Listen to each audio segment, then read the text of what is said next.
regard toujours différent sur l'actualité. Pour mieux comprendre, savoir et prévoir, voici Yannick Urien et son invité du jour.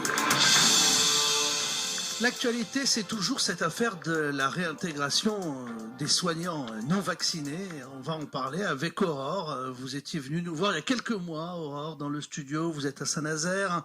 Vous faites partie de ces soignants non vaccinés, donc qui ne peuvent plus exercer.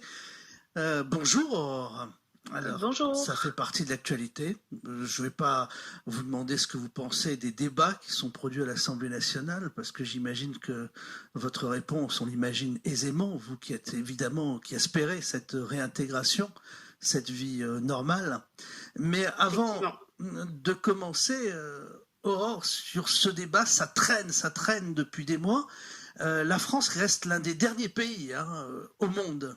Je vais dire l'un des derniers pays, les dernières grandes démocraties, parce qu'évidemment on va pouvoir me dire que la Corée du Nord ou peut-être que la Chine ou que des pays comme ça ne l'ont pas fait. Je veux dire des pays qui nous ressemblent. Voilà, l'Italie l'a fait, l'Espagne l'a fait. Est-ce que vous pensiez que ça mettrait autant de temps vous voyez que c'est toujours bloqué? Alors effectivement, parmi les pays, on est l'un des derniers, parmi les pays qui nous ressemblent, même d'ailleurs des pays qui ont été beaucoup plus virulents que le nôtre, ont fait machine arrière à ce sujet. Donc ça pose vraiment question. Nous, on s'attendait effectivement à ce que, au plein cœur de l'hiver dernier, quand on a vu que nos collègues vaccinés allaient travailler positif au Covid, parce qu'il n'y avait pas assez de soignants pour les remplacer, et que nous, non vaccinés, on était négatifs, interdits de travailler, on s'est dit, là, ça va plier, parce qu'à un moment donné, ils voient bien que cette suspension n'est pas la solution. On a l'impression que c'est plutôt une affaire politique que purement scientifique. Mais on se posait la question, justement, de combien de temps. C'est très difficile, parce que si on part d'un point de vue scientifique, on aurait pu espérer une réintégration plus rapide. Maintenant, on voit bien que c'est des débats qui sont un peu biaisés par des avis plus personnels que purement fondés sur des statistiques, quoi. Beaucoup de nos concitoyens ignorent votre statut juridiquement. Quel est ce statut des soignants non vaccinés en ce moment? Parce que c'est un cas un peu spécial. C'est-à-dire que vous n'êtes pas payé, vous n'êtes pas licencié non plus, c'est bien ça, mais parallèlement, vous n'avez pas le droit d'aller travailler et de faire autre chose ailleurs. Alors, selon l'employeur, en fait, selon qu'on travaille dans la partie publique ou le privé, en fait, le privé, il y a eu une suspension de salaire accompagnée d'une suspension de contrat qui permet à l'agent d'aller travailler ailleurs pendant la suspension en tant que professionnel de santé. Dans le public, c'est différent parce que c'est simplement une suspension de salaire. Donc, le contrat n'est pas suspendu et tout le monde sait que dans le public, on a cette clause qui nous interdit d'aller travailler ailleurs, de faire de la concurrence à notre employeur. Donc, on n'a pas le droit, sans l'accord de notre employeur, d'aller travailler ailleurs. Donc, les suspendus du privé, pour une partie d'entre eux, essayent tant bien que mal de faire des petits contrats saisonniers, etc., pour arrondir les fins de mois. Ce qui est légal, donc. Ce qui est légal pour eux. Les suspendus du domaine public, pour eux, c'est bien plus compliqué. Ça m'amène à un sujet particulier, c'est-à-dire qu'on parle en ce moment de 3 fois rien de suspendus qui restent en France. Et je tiens à préciser que les suspendus en France, effectivement, c'est un chiffre qui devient de plus en plus insignifiant, entre guillemets, sauf que il faut prendre dans la globalité, parce que suspendus, c'est-à-dire c'est les gens qui sont encore pieds et poings liés avec l'hôpital public, pour la plupart.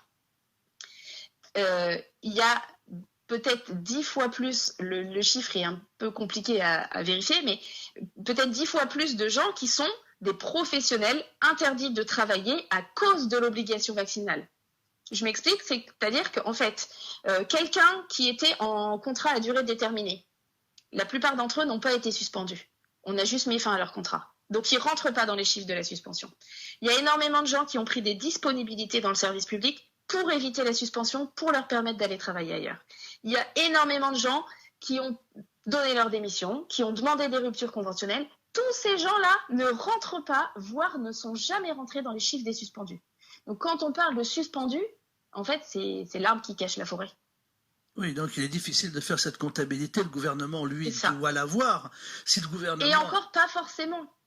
Je suis même pas sûre parce qu'en fait, la personne qui n'a pas renouvelé son contrat au mois d'août l'année dernière à cause de cette obligation vaccinale, qui peut savoir qu'elle n'a pas renouvelé à cause de l'obligation vaccinale? Vous voyez, c'est pas très mesurable. Certains tout ça. peuvent refuser de l'avoir renouvelé parce qu'ils avaient envie de faire un tour du monde, parce qu'ils avaient... Voilà, c'est ça. Il y a plein d'autres raisons. Hein, voilà, c'est ça. Donc, le chiffre en lui-même, le vrai chiffre, honnêtement, pas grand monde ne le détient. Donc, quand l'État, le gouvernement parle des suspendus, ce n'est pas un faux chiffre qu'il donne. Effectivement, les suspendus, c'est pas grand-chose, mais c'est l'arbre qui cache la forêt par rapport à tous ces professionnels interdits de travailler à cause de l'obligation vaccinale. Aurore, qu'en est-il en ce moment de ces convocations par la gendarmerie ou par la police, quand ils habitent en ville, de ces soignants est-ce de l'intimidation? On leur demande, vous êtes censé ne pas travailler, il y a eu des virements sur votre compte bancaire, vous avez reçu telle somme, à quoi ça correspond? Est-ce que vous avez travaillé ou non? Alors en fait, il y a des convocations policières, effectivement, de personnes non vaccinées qui se sont faites de façon un peu aléatoire partout en France. La première est venue du centre hospitalier du Mans, concernant une soignante qui aurait exercé la profession malgré l'interdiction. Donc voilà. Et puis par la suite, on a vu des petites convocations un peu partout en France, de façon un peu aléatoire. C'est pas tout un collectif qui est convoqué.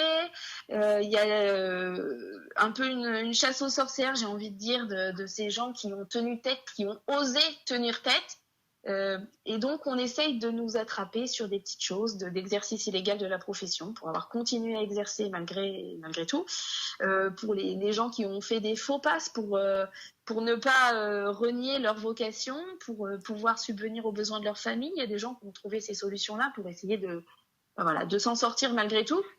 Quoi qu'il arrive, ça fait vraiment cette sensation de chasse aux sorcières et de tentative d'intimidation, parce qu'en fait on n'attrape pas tout le monde, mais on attrape un peu au hasard. Alors du coup, tout le monde est dans cette espèce de flottement de est-ce que moi aussi on peut me convoquer?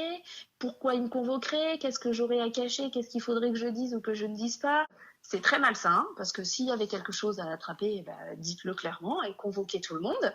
Ou alors ne convoquez personne. On ne choque pas des gens au hasard comme ça. Voilà quoi. Justement, beaucoup de gens qui nous écoutent, Aurore, vous faites partie de ces soignants non vaccinés, vous continuez de faire de la résistance, se disent, cette jeune femme, elle n'a qu'à aller se faire vacciner et pas mettre en danger la vie des autres. Que leur répondez-vous? Alors, je leur répondrai que, en fait, si eux croient à la protection de leur propre vaccin, ils n'ont rien à risquer face à des gens qui ne l'ont pas. Parce que le vaccin, il est censé protéger la personne en question, il n'est pas censé protéger l'autre. Et par ailleurs, je tiens à dire qu'en fait, la plupart d'entre nous, on n'a même pas forcément été contaminés, ou en tout cas, on n'a pas été positif au Covid depuis un an et quelques. 14 mois de suspension sans salaire et 14 mois sans avoir de test positif. Ça pose question quand même. Oui, mais d'autres personnes, les mêmes peut-être, vont dire j'ai écouté ce que vous venez de dire, votre discours est complotiste, votre discours est conspirationniste, je suis inquiet de voir des gens comme vous qui exercent dans la médecine. Voilà, donc bon débarras. J'ai envie de répondre premièrement, bon débarras, je suis pas sûre, parce qu'en fait, qui va vous soigner demain? Plus grand monde. En fait, on n'a pas été suspendu pour des fautes professionnelles, on a été suspendu pour avoir des avis divergents. On reste des professionnels avec des compétences. Peut-être que le refus de la vaccination peut être une faute professionnelle. Aux yeux de certains, visiblement, la preuve, la suspension. Oui. Mais en tout cas, voilà, on est des professionnels qui sommes consciencieux. La vaccination s'est quand même lancée à grande échelle, alors que c'était une autorisation de mise sur le marché conditionnelle. C'était quelque chose qui n'était pas une thérapeutique validée, approuvée. Voilà, on était encore en phase de test expérimental.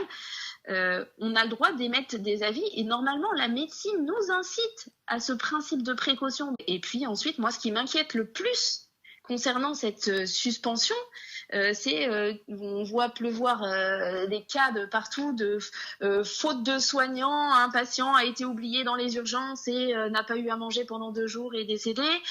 Faute de soignants, des urgences ferment et donc ça c'est une perte de chance pour les gens en local, en cas d'accident de la route, en cas d'infarctus, d'AVC. Honnêtement, le système de santé roulerait. Là, c'est pas le cas. Clairement, on est en manque de soignants. La priorité, c'est quand même le patient. C'est pas les débats politiques ou les questions de point de vue, etc. La priorité, c'est que le patient, quel qu'il soit, où qu'il soit en France, doit avoir les mêmes chances de s'en sortir dans la Creuse ou en plein centre-ville de Paris. Et ça, c'est pas le cas en France actuellement. Je suis sûr qu'il y a des personnes qui nous écoutent peut-être dans leur voiture en ce moment et qui se disent, finalement, je préfère ne pas avoir de soignant à l'hôpital qu'avoir une soignante aussi inconsciente. Justement, dans mon entourage personnel, j'ai eu énormément de gens qui pensaient comme ça au début. Et puis finalement, quand vous amenez votre gamin aux urgences et qu'on vous dit les urgences pédiatriques sont fermées ou débordent et qu'on ne peut pas le soigner, finalement, cette aurore, elle aurait peut-être été utile en fait. Voilà. Qu'allez-vous faire maintenant, vous par exemple, question personnelle ou autour de vous, qu'entendez-vous? Vous n'allez pas continuer de vous battre pour un tunnel qui semble être sans fin. D'un point de vue professionnel, on ne peut pas être soignant et laisser voir le système de santé s'effondrer de loin comme ça en fermant les yeux et puis se dire c'est le problème des autres, maintenant j'y suis plus. Là, c'est une injustice énorme. Je suis concernée, premièrement, en tant que suspendue, parce que du coup, je n'ai plus le droit de soigner les patients comme avant. Mais je suis concernée aussi en tant que citoyenne, parce que je me dis, demain, mon enfant ou mes proches ont un problème, il n'y a plus personne pour les soigner. Ça, c'est dramatique. Donc, de ce point de vue-là, je continuerai à me battre quoi qu'il arrive. Après, personnellement, effectivement, tous autant qu'on est, on est bien obligé à un moment donné d'essayer de se reconvertir. Et dans le collectif Santé Saint-Nazaire, justement, on a toute une part de nos actions qui se concentrent là-dessus pour aider les gens à se reconvertir. C'est pas simple, parce qu'on avait un métier qui avait du sens. C'était vraiment des vraies vocations. Et aujourd'hui, il faut qu'on réinvente nos vies. Alors, c'est un joli challenge, mais pas si simple que ça finalement. Simplement, il faut bien remplir le frigo régulièrement.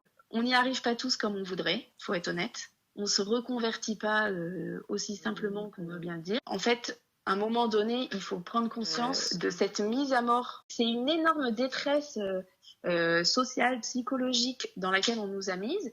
On essaye de s'en sortir les uns les autres comme on peut. Mais effectivement, là, vous voyez, au mois de novembre, il y a encore une soignante qui a mis fin à ses jours, maman de 2 enfants de 3 et 7 ans. On voit bien que ce n'est pas la solution.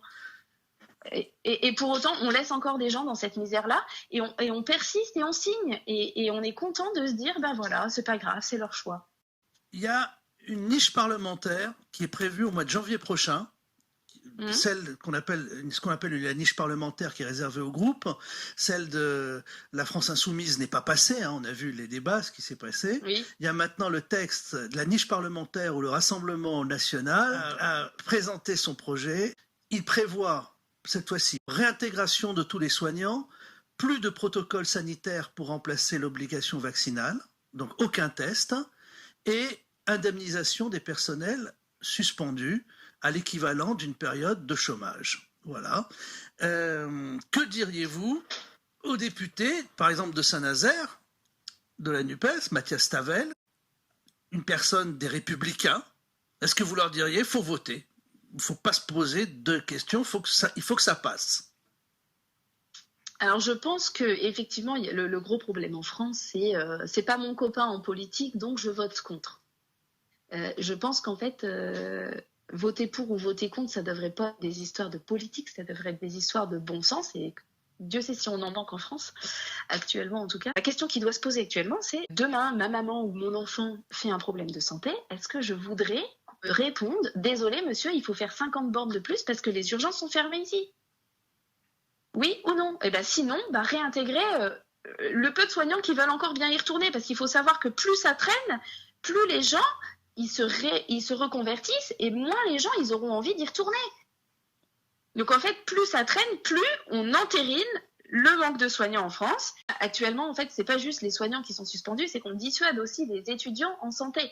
Parce qu'il faut savoir qu'un étudiant en santé qui sort du lycée qui n'avait pas l'obligation vaccinale, l'étudiant qui veut rentrer en école d'infirmière ou en fac de médecine, il se prend 3 doses dans l'été. Parce qu'il faut qu'il soit à jour de ces 3 doses d'obligation vaccinale pour le mois de septembre pour rentrer en études en santé. On met un arrêt de mort au système de santé français au fur et à mesure, quoi. Merci Aurore pour ce témoignage. Je rappelle que vous habitez à Saint-Nazaire, vous faites partie de ces soignants non vaccinés. Et on va continuer de suivre, bien sûr, aussi avec vous, Aurore, l'évolution de cette situation. Aurore, merci. Merci de nous avoir donné la parole. Bonne journée.